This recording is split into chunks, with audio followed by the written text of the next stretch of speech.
Hi, and welcome to your journey to becoming an NBCT. I'm going to share some tips and insights about National Board certification.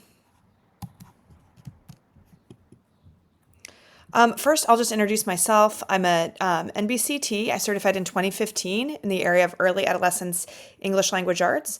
And I've supported candidates in almost every content area and developmental level since I certified. And in 2020 to 2022, I was the National Board Network president for the state of Kentucky. And I've done leadership work around the National Board certification process at the school, district, state, and national levels. And you can check out my work at serios.net. So, welcome to your journey. I'm going to be sharing a series on YouTube that provides support for National Board certification candidates. And today we're just going to take a look at a general overview of the certification process and what it entails so you can decide if it's right for you. So, our goals are just to, take a look at those logistics and figure out what's involved and if it's something that you're interested in doing. So, when you decide to certify for National Board, there are 4 components that you must submit within 3 years. So, you can do it in 1 year, you can submit all 4 components in 1 year, or you can submit a combination of the different components in really any combination, just as long as you've submitted all 4 by the 3rd year of your process. So, the 4 components are the assessment, which is a content knowledge assessment within that's specific to your certification area. And then there are 3 portfolio entries, which assess your ability to differentiate in instruction, your teaching practice, and your learning environment, and then how well you use assessments as an effective and reflective practitioner. So we'll talk about each of these a little bit more in depth. For component 1, content knowledge, this is a computer-based assessment where you go to an assessment center just like you did for your praxis or your teaching certificate assessment. And this is where you test to show that you know your content area. And you know how to teach it and you know what it's all about. So there are going to be 3 constructed response items. Sometimes those are where, if you're a math teacher, you might actually have to solve some math problems. If you're an English teacher, you might need to explicate or analyze a text. But they also might assess your pedagogy. So you might have to say what you would do in a certain situation if you got some student work that looked like this, and then they'll give you an example. And then there are also 45 selected response items, all having to do with your certification area, your content area, to make sure that you truly are an expert in that field. For component 2, that's the differentiation and instruction. This highlights your ability to evaluate learning strengths and needs for your individual learners. How do you plan and implement appropriate instruction for your individual learners? And then how do you analyze and modify those strategies and materials based on your ongoing assessment of individual children or students? So this is a classroom-based portfolio entry. It is not something that you will do a lot of outside research on or anything like that. This is truly delving into your own classroom practice with your own students. So you'll provide samples of your own students' student work that show their growth and development over time because of your ability to differentiate and tailor instruction to meet their needs. And this is accompanied with written commentary that analyzes your choices that you made as you differentiated for those kiddos. So the component is assessing your ability to differentiate, and then the evidence you provide is that student work, those student work samples.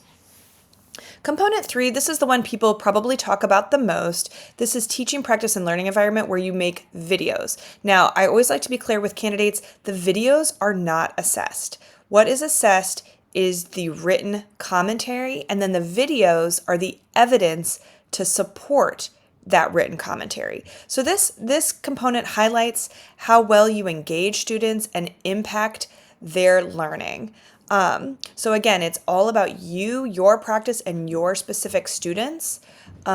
You want to be very in depth and really demonstrate that knowledge of students and your ability to tailor your instruction to a whole class of students.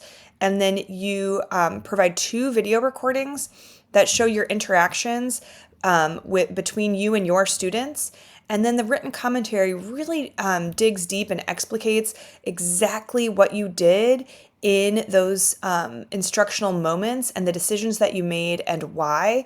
And this will prove that you are an accomplished teacher because you know how to respond to student learning, to plan for student learning, to design instruction that meets student learning, and then you can demonstrate that your students do learn at deep levels because of the decisions you make in the classroom. Component 4 is the one that a lot of folks tend to stress about because it is a rather complex component, but what it measures is your ability to use assessment as an effective and reflective practitioner for student learning. So this highlights your understanding of assessments and those assessment best practices to plan to positively impact your students and your school and larger groups of students and their learning. So this portfolio entry uses your assessments and evidence of your collaboration and your ability to design a unit with formative and summative assessments in order to show how you impact student learning. So there's a lot of moving parts in this one. I often advise candidates not to start with this one. That's not to say you can't do all the components in one year, and you should probably read through the directions for this one if you're planning on doing it that year, but this might not be the component that you lead with because it is rather complicated. Because you're trying to show quite a few things. You're trying to show that you can design a unit with effective assessments. You're trying to show that you can collaborate with families, community, and colleagues for student learning. And you're trying to show that you can make contributions to learning communities yourself to advance student growth. And the way you're going to demonstrate all that is through your use of assessment. So just briefly, are you eligible to certify? This is the list that National Board provides for who can certify as a National Board candidate. Now, there are some caveats that I'll go through briefly. You must hold a bachelor's degree unless you're a CTE teacher and a bachelor's degree was not required for your certification. So maybe you're a culinary arts teacher and you only had to have an associate's degree or a degree, a technical degree in your certification area. That's an exception to holding the bachelor's degree, but for the vast majority of teachers, you must have that bachelor's. You must have completed 3 years of successful teaching experience to certify, but that doesn't mean that you have to wait until your 3rd year to begin the process. You can actually begin the process in your 1st year. You just have to be all the way through your 3 years before you can certify. So you'll have to take 3 years if you begin that process early. And that's called the early entry option for National Board certification, and it's relatively new. You must hold a valid state teaching license or meet the licensure requirements established by your school for a school counselor. So not every school requires a library media specialist or a school counselor to have that teaching certificate. If that's the case, then you just have to meet those requirements that are provided by your state to serve in your current role. And then finally, you just have to meet any additional prerequisites. So there are some additional prerequisites for world language. And I should say right now, world language right now, currently in 2025, as I'm making this video, only includes Spanish and French. So those are the only languages that can certify as NBCTs in 2025. Okay, so these are the 25 certificate areas. Again, there are some caveats that we might point out. So for exceptional needs specialist, for example, this could be both a special education teacher or a gifted education teacher. For world languages, we said this is going to include teachers who are Spanish or French teachers only right now. And then for CTE, there are a lot of different career and technical education. There are a lot of different CTE teachers out there, shop teachers, culinary arts teachers, all sorts of different, business teachers, different things. So you'll want to take a look more closely at the CTE certificate to see if that's something that's that you qualify for. All right, so the first thing on your to-do list, if you're interested in becoming an NBCT or at least pursuing certification, is that you'll need to choose your certificate area. So there are a lot of different things to consider. For elementary school teachers, most of them choose the literacy certificate because that includes all developmental levels in elementary school. Some, however, are interested in the generalist, which could be either early childhood or middle childhood. So that's that primary generalist or the intermediate generalist. There's just all sorts of different things that you'll want to consider and really dig in at at the National Board's website, and I'll put that link in the notes to this video. Be mindful of your age band as well as your content area. So you'll be considering different things. Some of that is the developmental level as well as the certificate area. So when National Board talks about developmental level, they talk about actual age of the child, not the grade level. And I think it's 50% of your students must be within that developmental level when you submit. So that's something to be mindful of. Also, for the state of Kentucky, you get an added benefit to your salary if you teach in the area in which you certify at least 50% of the day. So that is something to consider if you're in Kentucky, or check out what your state offers for its National Board Certification benefits, and be sure you consider that as you're choosing your area of certification.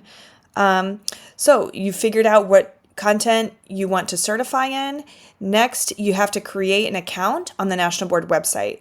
$75 to register each year that you're working in the process. So if you do it all in 1 year, you only have to pay that once. But if you take the 3-year process, then you're going to have to pay that 3 separate times. And then next, you'll need to select your component or the components that you want to work on during your first year of candidacy. So each one costs $475. So you're going to have to pay that, and you need to make sure that you determine which components you want to purchase and make that purchase by the end of February typically. That's typically when the deadline is, the end of February. But don't wait until the end of February to start working on them, because you want to be sure that what you've decided to do is reasonable for you this year.